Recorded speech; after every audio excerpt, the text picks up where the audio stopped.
একদিন চলে গেছিলাম কাঁচরাপাড়া ভূতের রাজা দিল বরে। তো ওদের ডেকোরেশনটা আমার ভীষণ ভালো লেগেছে। আর তার সাথে যেটা ভালো লেগেছে যে অল টাইম ভূতের রাজা দিল বর সিনেমার যে গানগুলো ছিল সেগুলো বাজছিল। আর একটা জিনিস আমার যেটা খুব ভালো লেগেছে সেটা হচ্ছে যদি কেউ বার্থডে সেলিব্রেট করে বা কেউ আইবুড়ো ভাত এখন ফ্রেন্ডসদের দেয় সেগুলো সেলিব্রেট করে, তাহলে ওরা দই চন্দন ধান দুব্বো পায়েস সব দেয়। আইবুড়ো ভাতের ক্ষেত্রে হয়তো কুলো টুলো দেয়, আমি জানি না। তোমরা আমার মাথার ধানগুলো দেখেই বুঝতে পারছো। তো এবার আসি খাবারের কথায়। ওদের যেই খাবারটা আমার সব থেকে বেশি ভালো লেগেছে সেটা হচ্ছে এই fish fry. 4 piece fish fry ছিল, 200 টাকা নিয়েছিল, মানে একদম অসাধারণ খেতে ছিল। এত ভালো ছিল ফিশ ফ্রাইটা খেতে।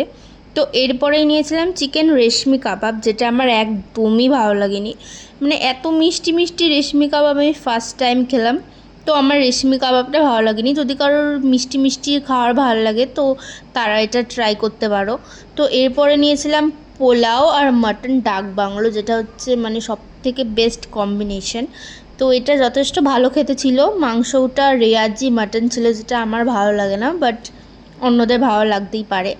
আর তার সাথে ছিল একটা কি বেশ নাম আমার মনে নেই, বাট এই আইটেমটাও বেশ ভালো ছিল। আর একটা জিনিস যেটা ওদের স্টাফদের ব্যবহার ভীষণ ভালো ছিল। তো তোমরা অবশ্যই ট্রাই করে দেখতে পারো এখানকার খাবার।